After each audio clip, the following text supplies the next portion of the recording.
Hi, I'm John Green, and welcome to my unboxing video. Today on Crash Course Religions, we're opening up food for ghosts. Let's see what we got in here. We got some Kit Kats, ghosts love that. Oh, we've also got some Boo Berry cereal, not just food for ghosts, also food by ghosts. We've got some rice cakes, Funyuns, Stan, you shouldn't have. And got some ramen as well. There's some rice wine in here. Everybody likes rice wine. There's also, I don't know what's going on here, but there's some paper money, which is weird. Oh boy!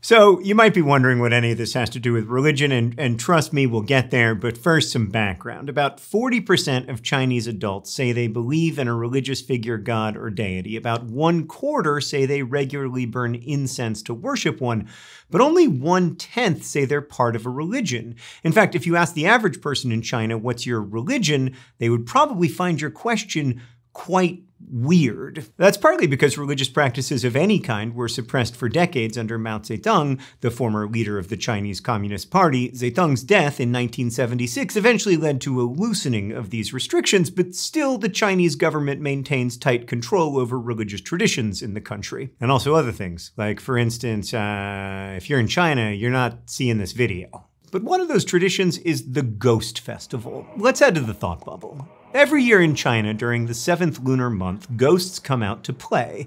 It's said that ancestral spirits roam the earth along with some more unsavory specters from hell. So what's a human to do? Well, the ghosts are hungry, so it's best to wine and dine them with whatever you'd think they'd enjoy. Chips, biscuits, wine.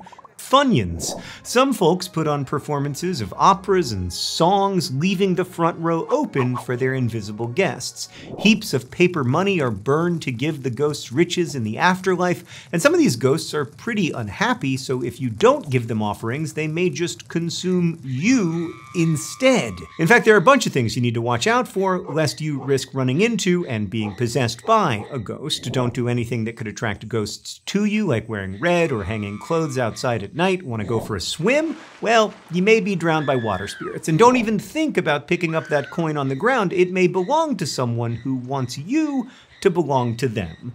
Now, when the Ghost Festival comes to a close, it's time to send the ghosts home in style. Paper boats and lanterns float on the water to guide them, and the humans are left to celebrate. Thanks, Thought Bubble. So while it may seem somewhat religious in nature, the Ghost Festival isn't unique to one religious tradition. It has roots in multiple religious practices and has been going on for centuries. Also, people who don't identify with any of those religious traditions can still enjoy and appreciate the Ghost Festival, just as lots of people who don't think of themselves as Christians still enjoy a Christmas tree. So it's not really accurate to say this is something that brings people together across religious divides, because those divides weren't really there to begin with. If we were to unbox the officially recognized religions in China, we would pull out 5: Buddhism, Catholicism, Islam, Protestantism, and Taoism. And even those are strictly regulated. On top of that, the Western category of religion doesn't make much sense in Chinese culture, where identifying with specifically one religion would typically be reserved for folks like priests or monks.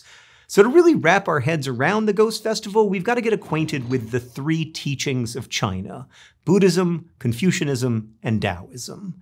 The 3 teachings aren't viewed as rivals, but as complements to each other. Together, they shape the Chinese lunar calendar and holidays, society, and culture. They're so intertwined that it's hard to declare a certain practice distinctly Confucian or Buddhist or Taoist. Now, for more on Buddhism, you can check out episode 6, but today we'll dive into the other 2 teachings. First up, the man, the sage, the legend, Confucius. From before Confucius was born, he was destined for greatness. Around 551 BCE, a legendary creature called the Qilin appeared before his expectant mother, Yang Zhenzai, and upon his birth, 2 great dragons circled overhead. But Confucius was a late bloomer. He held a career in government while he thought about ways to make his society better, but he didn't share his ideas until he was in his 50s. First, he wanted to improve the world through filial piety, or xia, respecting and caring for one's parents and ancestors. Second, through humaneness, or zhen, leading with kindness and compassion toward everyone, and third, through ritual propriety, or li'i, the etiquette and norms that keep society running smoothly. Most of the leaders he shared his ideas with didn't listen. Some of them even put a target on his back, but Confucius spent the rest of his life teaching, studying, and writing, amassing thousands of students who carried his values forward after he died.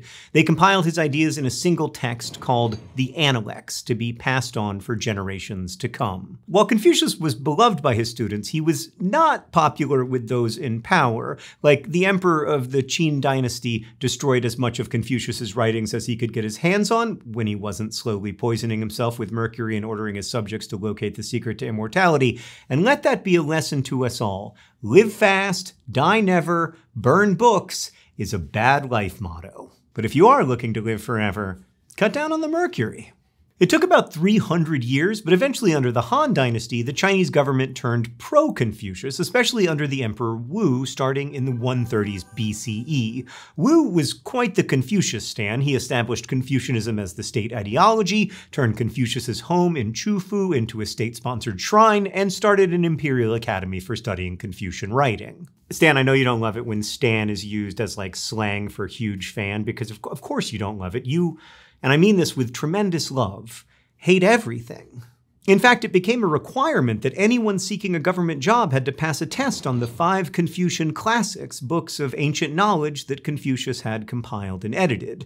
That reading list was eventually pared down to just 4 books, but the requirement stuck around for about 1,000 years. And to this day, Confucian values are a big part of Chinese culture. The value of li'i, or ritual propriety, for example, still defines the etiquette for welcoming guests, giving gifts, and bowing hello and goodbye. Xia, or filial piety, is found in the way Chinese people honor their relatives, respecting and listening to their elders, even when they disagree with them. And it shows up in how they honor their dead relatives, too, like with the Ghost Festival. And in many Chinese homes, you'll find a shrine with wooden tablets thought to hold ancestors' spirits. Rituals honoring ancestors are commonly practiced not just at home, but also in public, in cemeteries, and in temples. Right, did I mention there are Confucian temples? People pray in and make pilgrimages to them, especially to the one in Confucius's hometown. And if you're thinking that all of this sounds quite religious, well, many scholars would agree with you.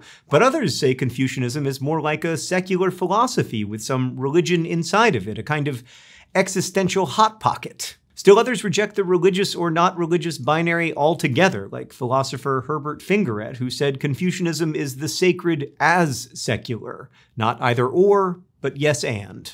And here's where things get even blurrier. Venerating ancestors is definitely an extension of Confucian filial piety, but it's also a big part of Taoism, the third of those 3 teachings of China. Taoism, sometimes called Taoism, gets its name from the Tao, which literally means the way. You can think of the Tao as the mysterious source of all existence. It's not a god, more like an impersonal cosmic power. Taoism's core text, the Tao Te Ching, is often credited to Lao Tzu, a philosopher whose name means old master, thought to have lived around the same time as Confucius. During his life, Lao Tzu was said to be immortal, but after his death, he was eventually deified and worshipped as a god known as Lord Lao.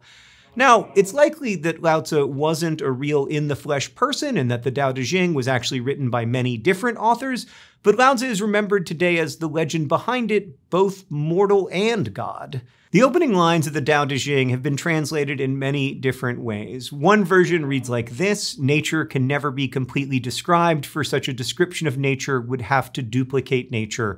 No name can fully express what it represents. Another translation I really like is, the Tao that can be told is not the eternal Tao. Like, there's not even an effort to translate Tao because it's just too complicated a word to translate. You can only know it through context. But in either case, those first few lines really drive home the point that the Tao is kinda unknowable. And you might be thinking, why read a book if you're telling me I won't understand it? I mean, fair point, I guess, but tell that to Faulkner. Also, the more you read it, the more you understand it. What the Tao Te Ching offers is a way of living in harmony with the Tao in all its grand unknowableness. A harmony that's believed to not just improve your life, but also prolong your life. So actually, maybe live long, die never, read books is a good motto. Practices called Yangqing are special techniques for, quote, nourishing life that help people connect with the Tao. These can include specific ways of breathing, moving, and meditating that improve the flow of qi or vital energy coursing through the body. Like there's Qigong, which involves gentle, coordinated movements that you might have seen people practice in the park. But there's more to Taoism than trying to connect with the universe. Making communal offerings to gods, often led by priests at temples, is one of the most important Taoist rituals. It's a way of renewing your connection to the Tao. And during grand offerings, which can last weeks and span whole villages or cities, practitioners sing, dance, and lead parades through the streets while leaving offerings of fruit, candles, flowers, and wine. They even invite the ghosts of dead family members to join in. So making offerings, going to temples, that all feels quite religious, right? And yet most people participating in these Taoist practices wouldn't identify as religious. They probably wouldn't even call themselves Taoist, because again, that's a label typically used for priests and nuns who've hitched themselves to the Taoist tradition for life. So what do we call these traditions then? Well, when Chinese people burn incense, believe in deities, or lay out offerings for ghosts, many scholars would say that they are participating in Chinese popular religion, a broad term for beliefs and practices that exist in the general population. This term includes practices indigenous to China that have been passed down for generations, practices that have been blended into those traditions, and ones that may or may not be seen as officially religious, like venerating ancestors in home shrines. Hundreds of millions of Chinese people engage in some aspect of Chinese popular religion, though I bet none of them would say I'm a popular religionist. Doesn't quite roll off the tongue. It's another reminder that there is a difference between the academic understanding or classification of religion and the lived experience of religion. Because as the Tao Te Ching reminds us, no name can fully express what the Tao represents. As for the Ghost Festival, it's fruitless to try to pin it on any one tradition. Yes, there are hints of Confucianism in its devotion to family, dead or alive, and Buddhism and Taoism are definitely in the box too. But if you ask the people joining in on the festival how they identify, very few would call themselves Confucian, Buddhist, or Taoist. The influence of those traditions in Chinese culture is pulsing and present. But tethering yourself to any one of them is not the point. It's not a contradiction to be connected to all three, but committed to none. Next episode, we're talking about atheism. What does religion look like for people who don't believe in a god? That'll be fun and not at all contentious. I'll see you then. Thanks for watching this episode of Crash Course Religions, which was filmed at our studio in Indianapolis, Indiana, and made with the help of all of these nice people. If you want to help us keep Crash Course free for everyone forever, you can join our community on Patreon.